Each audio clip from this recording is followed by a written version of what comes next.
Voilà, attends, je vais te dire un truc que tu as dit qui est important. Ouais. Voilà, quand tu as dit tout à l'heure. Bonjour, donc, toi, ton prénom, c'est Mathis et Richie. Voilà, tu as dit un truc, c'est vrai que moi, quand je t'ai vu dire un truc, parce que nous, les gilets jaunes, quand j'avais vu, j'ai dit, merde, tu sais, le truc parlementaire, là. Tu sais, comment... Assistant parlementaire. Voilà, assistant parlementaire. Mais tu as dit un truc qu'on t'a pas entendu le dire, il faut que tu le redises. Tu as dit, il y a beaucoup de gilets jaunes qui sont beaucoup plus, leur niveau, plus... tu vois ce que je veux dire? C'est-à-dire que moi je vis une expérience, tu vois, qui est une expérience politique, une expérience professionnelle. En tant attends, il y a le haut-parleur derrière. Avec une députée qui est une femme honnête, très engagée, qui s'appelle Ercilia Soudé. Et on fait un travail notamment sur la question des droits des voyageurs et la lutte contre l'antiziganisme, qui est le racisme subi par les voyageurs, les Roms, les Sinti, les Yéniches et les Manouches. Ouais. Et moi ça me tient à cœur en tant que premier concerné. Et donc quand elle m'a proposé de travailler avec elle là-dessus, j'ai tout de suite accepté. D'autant que c'est une femme sincère. Je précise là-dessus parce que c'est très intéressant. Une femme, comment t'as dit? Très sincère. Ouais, sincère, sincère. Et qui n'est pas une politicienne professionnelle. Comme la députée, elle a bien parlé là, hein, t'as vu la députée là. Et ce que j'ai dit, qui est une camarade aussi, et ce que j'ai dit tout à l'heure, c'est que pour moi, c'est les gens qui ont les solutions. Ce sont les citoyens, ce sont les gilets jaunes, ce sont les classes populaires. Et une personne qui fait de la politique son métier ne pourra pas trouver des solutions à tous les problèmes.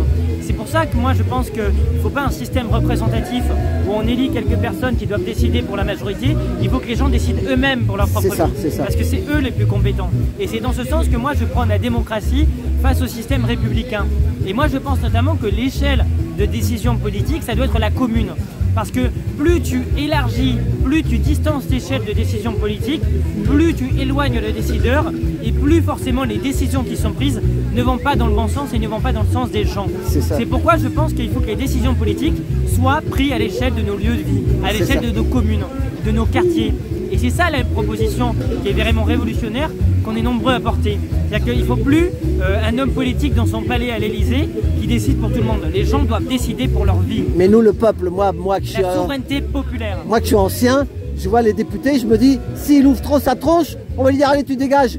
C'est ça le problème. Voilà, ils ne peuvent pas l'ouvrir. Donc je me dis, ça sert à quoi que ça existe? On laisse par leur cravate. C'est ça. Pour ça que moi je pense vraiment fondamentalement qu'on peut faire des choses dans les institutions. Il ne faut pas s'en priver, on ne va pas laisser ça pour facho. Par contre, ce qui a le plus de capacité à influer sur les décisions politiques, c'est la rue. C'est la rue, c'est les gens, c'est l'organisation populaire. Et moi je ne bougerai pas là-dessus sur cette question.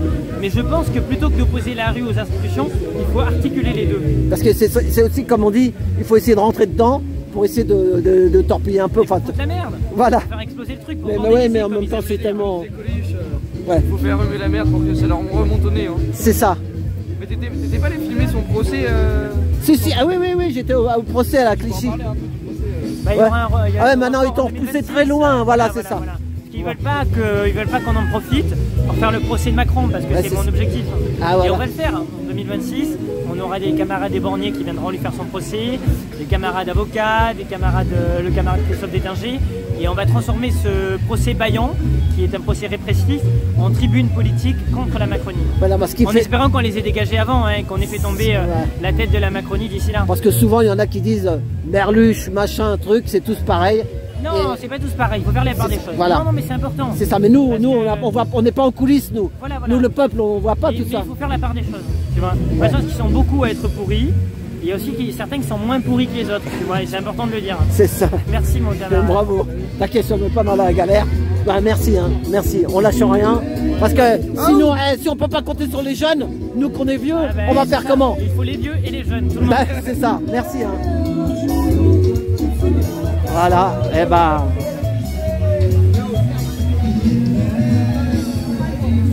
c'était Richie et son pote. Moi je me rappelle, il y a 5 ans, je les avais filmés vers Austerlitz là-bas. Ils étaient vraiment jeunes, ils avaient 15 ans, 16 ans. Et ils sont là encore. Voilà, mais bon. Avec la musique, c'est pas facile. Ça fait du bruit, je sais pas si ça passera bien, on verra. Voilà, à tous, la bise. Merci pour tout. On va faire un...